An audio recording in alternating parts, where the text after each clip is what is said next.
Yeah. Okay, you're recording.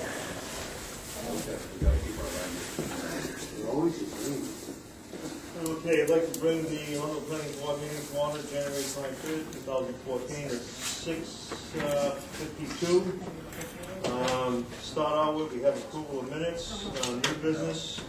We'll adjourn briefly after that to go to a public workshop. But I'd like to have a roll call. Bob Kuhn. James Lauer. Marty Kane. John McEnroe. Roger Moran. Rich Canal. Tad Ridgway, planner. Ian Price, board secretary.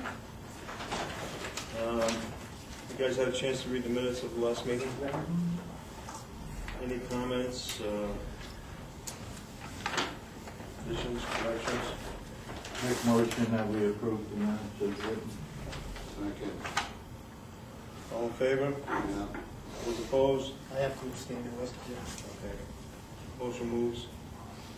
Next item on the agenda is new business, 339 River Road, change of use of shoreline zoning, determination of completeness, proposed application to change the use of existing fish hatchery and research facility to a residential use and floor area expansion of existing structure in accordance with provisions of section 5.2.8.4, 5.2.8.1A of the Arundel Land Use Ordinance on 3.22 acres, site located at 339 River Road, tax map 42, lot 7, in an NRC, RP, and SO zone. Charlie C. Bassett is the owner and applicant.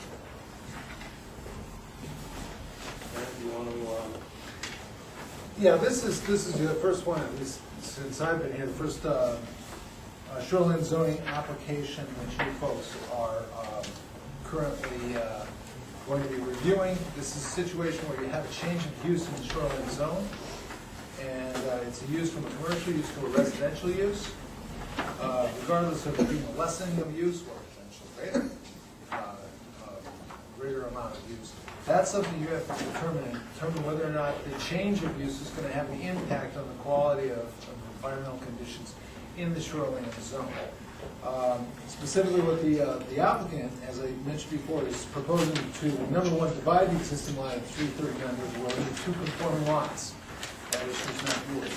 Convert the existing non-residential use, which is a fish research facility, into a personal residence. That is, it's going to expand the footprint of the converted residence up to 30% as permitted under section 52A1A, and that's something that the code enforcement officer reviews. It's going to replace the existing holding tank that exists there, and it's going to put a new septic system that's located outside the exclusionary zone of the shoreline zone, which is up near the river road. It's indicated, so indicated on your map. You'll see it there, identified as new septic system. And he's also going to relocate the shared driveway in the property so that it is exclusively on the proposed Lot B, which is where the fish hatchery is, while the existing driveway becomes exclusively, the existing one goes over to the existing residence on Lot A. So that is essentially what you're really going to be dealing with in this situation is the issue of the conversion and obviously the location of the septic tank and that portion of the driveway in the exclusionary zone is your province.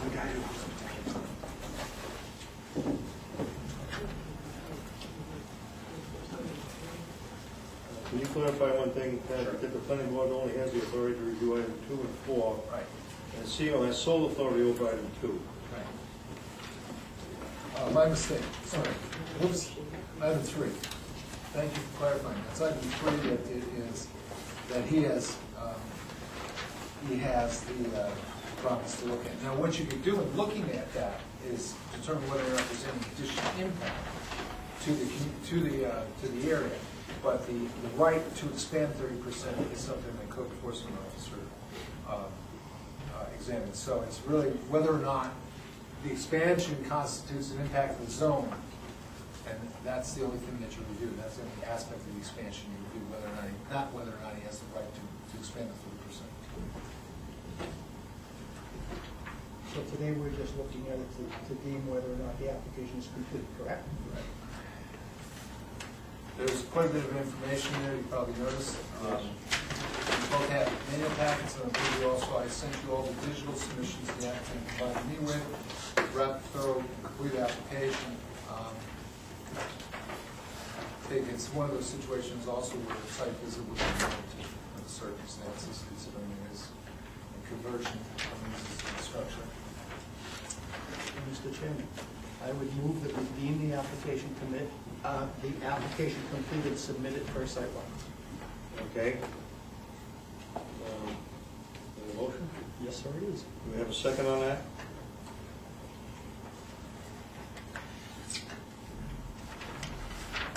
Okay, we'll go for discussion. This is to determine if the applicant's application is complete.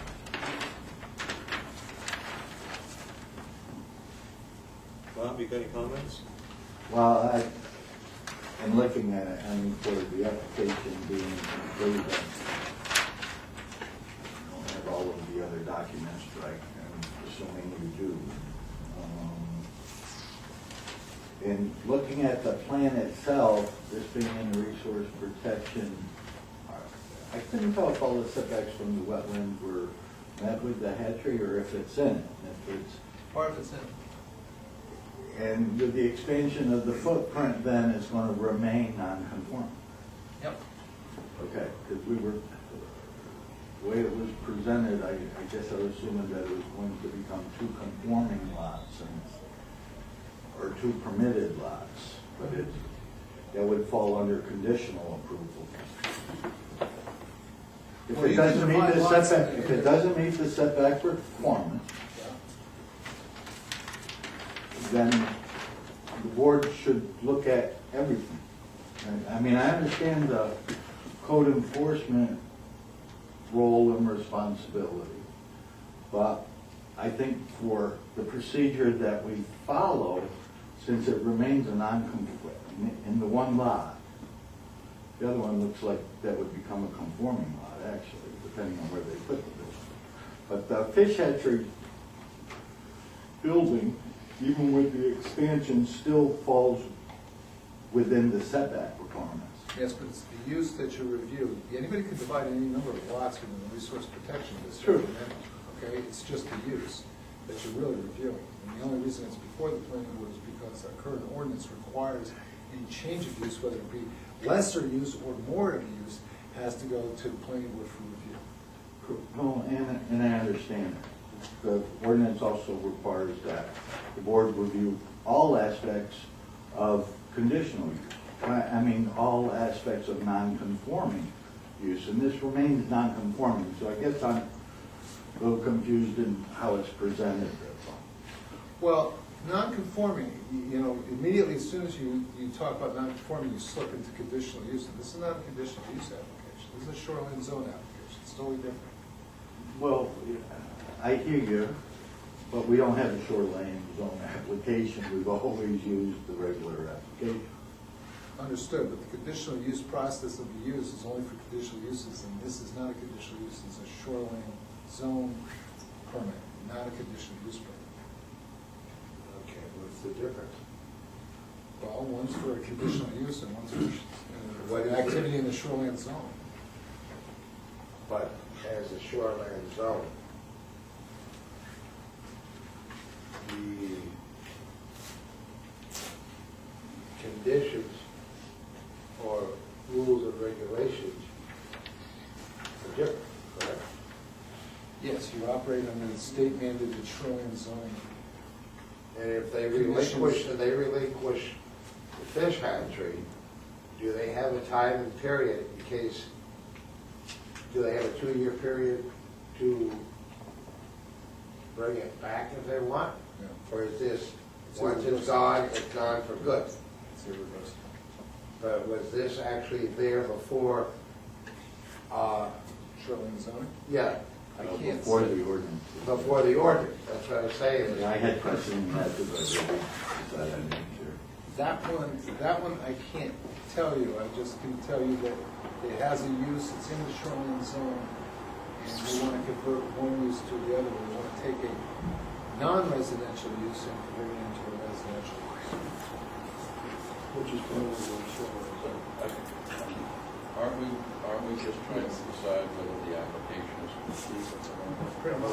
Yeah, discussion. That was the motion. Right. Well, but that's, we're not talking about whether the application is complete, we're talking about the merits of the change. Seems to me, not whether the application is complete. I think what Bob's talking about is whether or not the application is a conditional use application. I think that's what I think And he's that's asking. what, and that's what it said. It's a conditional use application for a change in use. I mean, as submitted by the applicant. Right here. Conditional use application, change in use for Charles Bissett. Yeah, So I'm just, my point. I put it on a conditional use application form because you don't have the shoreline zoning application. I could have put it on the site plan. Well, we don't have one. I understand. And it was a rather quick thing, so I didn't have time to write a new application. Okay. That's why. So if we want to accept this as a conditional use application, is it complete? Well, what's being presented is that we're reviewing it as a change in use. Happens to be written on a conditional use application form because we don't have a change in use application. Which I understand. Okay.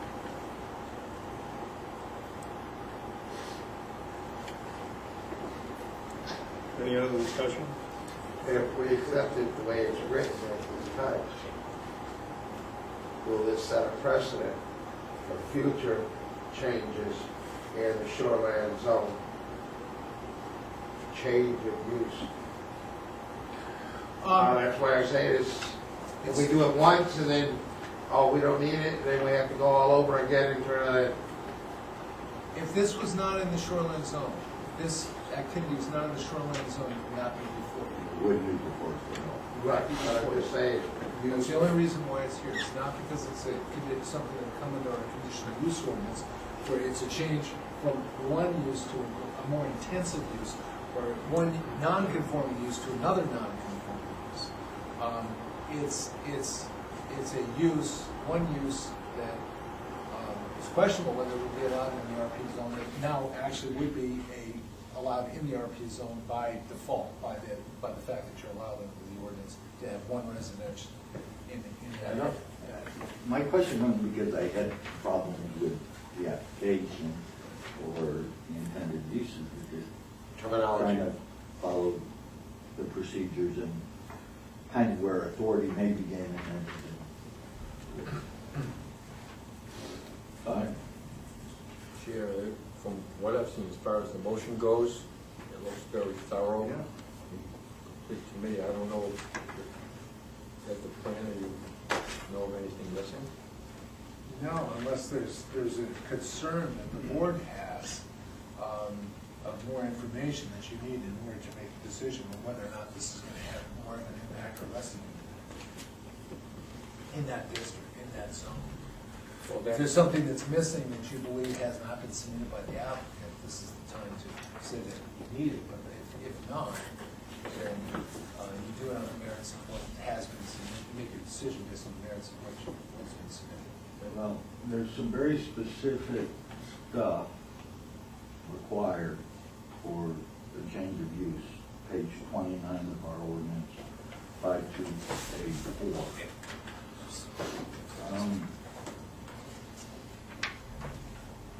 It doesn't say in here if the documentation that the applicant has to provide, for example, regarding probable effects on public health and safety or erosion and sedimentation has to be by a qualified professional, or if the individual can just write how they believe the impact is going to be. I think the comment that was made earlier about this one, for us to go out and do the sidewalk, let's look at the adjacent properties, let's look at where the proposed roads are, let's look at setback, how what the impediment is to the wetland, those sorts of things, and then marry these things up, I think. That would be mine, so documentation, I don't know. So, well, I'm just saying is, before we decide on whether it's complete, we find out Well, what else we might need. Ted, we can request additional information after the sidewalk, correct? Right. Yeah. If you go out and find something Right. that really bugs you, you say that, you see some slopes there that we're concerned about that you don't have adequate soil erosion control. Right. Certainly you can say, yeah, we need to make some changes here. You can do that. You can put off determination of completeness until after the sidewalk. You can determine it complete now and then ask for additional information later. Frankly, I would want to do the sidewalk before. Well, I do, Very honestly, I do only in some of these things, you can only make a determination. I mean, you might have paperwork in front of you, It does. but you're going, if you read that paragraph, you have to see it to either compare it or know what's there. I looked at it, in light of that paragraph, he's asking for a lot of waivers that would be applicable in here. So I looked at it and said, okay, he's asking us to waive it, it is a complete application. Just because, it says that we need to have this in writing, but he's asking us to waive it, which to me made it a complete application. We don't have to waive it, we can say, no, we want that information. But again, it was just, is the application itself complete? And I said, yes. Get this between the two processes. I agree. Right. I agree Well, with and I think it's a good practice before we start going too far into a process to make sure that we feel the application is complete. And, I mean, I would support that.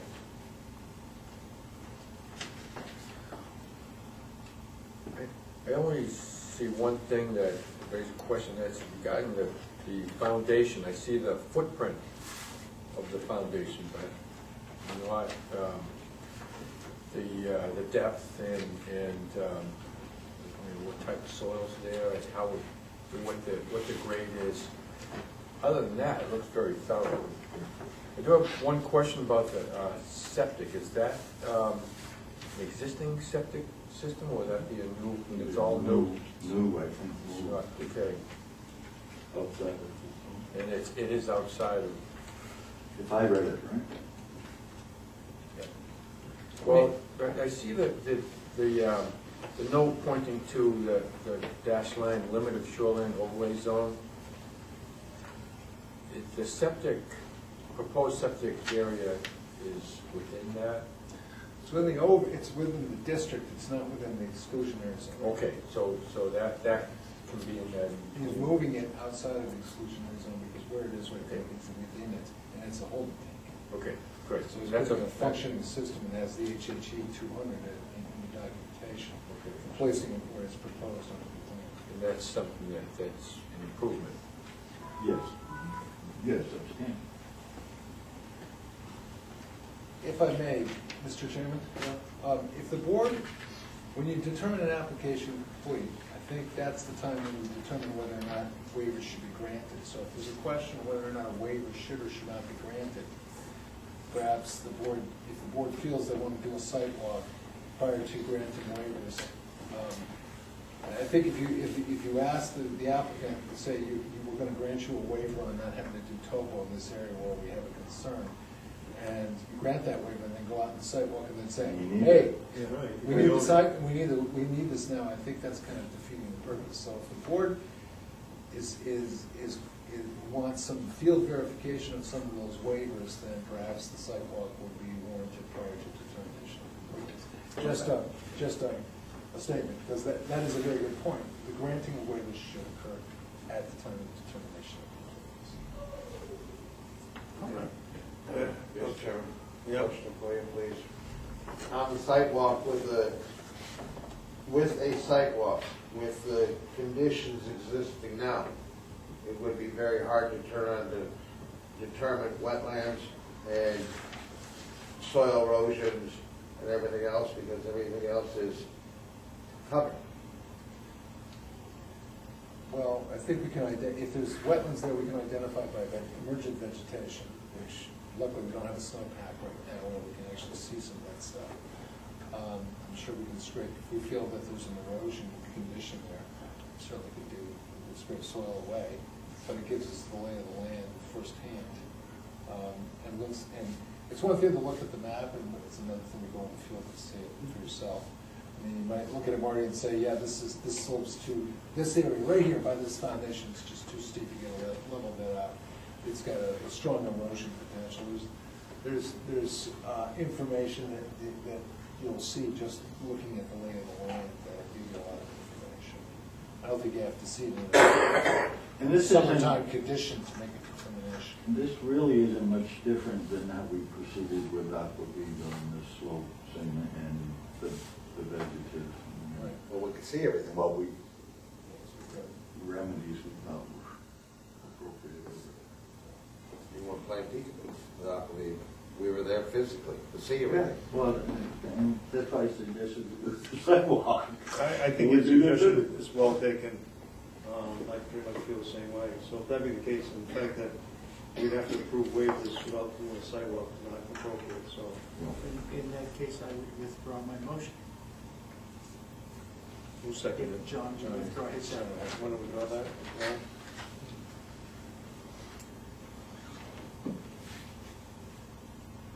See, it's not that wasn't the thought that I had. I'm not sure that is the protocol. I thought we accept an application is complete and then determine waivers. I really didn't think we needed to determine waivers in order to determine whether an application was complete. Complete what's present and what's supplied at the time. I'm just throwing that as a question, Yeah, sir. no, like I said, I looked at it and I said, okay, he's asking me for a waiver. Doesn't mean we're gonna give him the waiver, but he is asking, which means, from my perspective, meant that application is complete. There's a half a dozen things that he wants us to waive. We look at them after we do the site walk and determine whether or not that's appropriate. But at this point, I thought that it was complete. If, I'm hearing different, I'm hearing that that's. That was my opinion as well, that if we're being asked for waiver, and then we decide that we really need that information, we can ask for that information before we approve and disapprove. Yeah, before we approve the final plan, we could say, yeah, no, we did the site walk, we looked at it, we don't think this should be waived. Therefore, we want to have it available. That was my opinion, which is why I seconded the motion. Anybody else have any comment? It's simply, the fact that the application is a complete application, may not be all the information that we like, but it is a complete application. I think we determined that once before, the difference between a completed application and one that doesn't meet what we like. Part of the confusion is also we're using terminology we usually reserve for site plan review.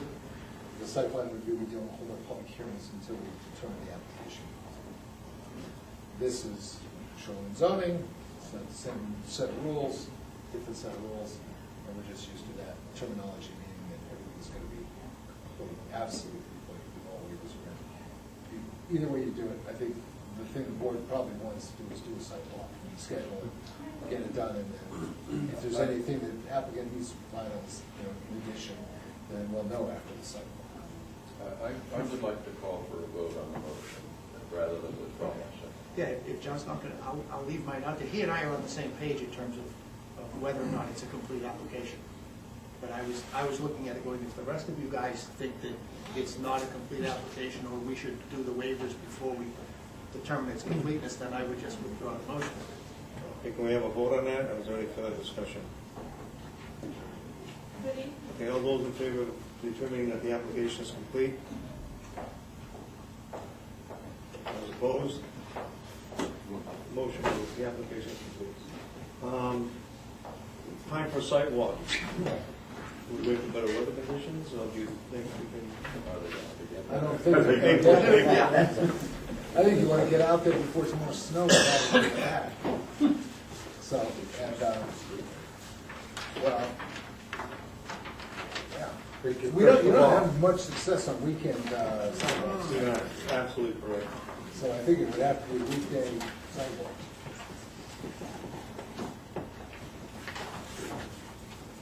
Next week? Or be dark, it's, Yeah, during the week, some of us can make it during the week, not all of us. Unfortunately, I'm not gonna be available until October 30. Well, if you guys can put things together this weekend.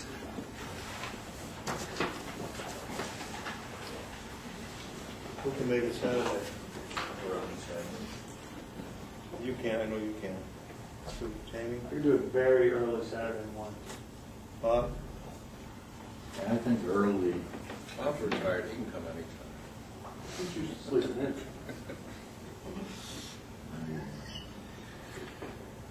speak for yourself. Define early, 8 o'clock. 8 o'clock, I could do. Yeah, I can do that. I need four, Okay. I need four of you. I know you can. Who's committing? I need four. Bob? Yeah, we gotta advertise this tonight. At 8 o'clock, I'll be there. We're five of us. 5, okay. 8 o'clock, Saturday morning, Chip, Yes, sir. will you do that? Absolutely. All right, good, sir, all right. Let's hope the sun's shining. Oh, yeah. We all hope the sun shines, but I don't think it's ever going to. These days, it doesn't matter if the sun shines, it's so cold and ridiculous. Yes, it is. Okay, next item on the agenda is planners report. My planners report, I will defer until the end of some other time. Okay, we're running up against time right Yeah. Well, it's just 7:30. here. Yeah, that's a mistake, I shouldn't have put planners report. Okay. We got a whole audience here. I got a motion to adjourn this regular meeting. Move to adjourn. Second? Anybody second that? All in favor? No. Put my hand up so I don't get spanked. Okay, we'll go home and Yeah. Yeah, I did. I didn't put up some stuff. They put my hand up. And? Yeah. And I never bring boards. Shut this off the end of the stand. Because we officially adjourned this one. That's what the stands over there taking notes on here. We're gonna pause it, so that way it doesn't look two separate documents, and I can just have it all in one. Yeah, okay. You know, hit the red button. Should go in. Try to slide your chair so We can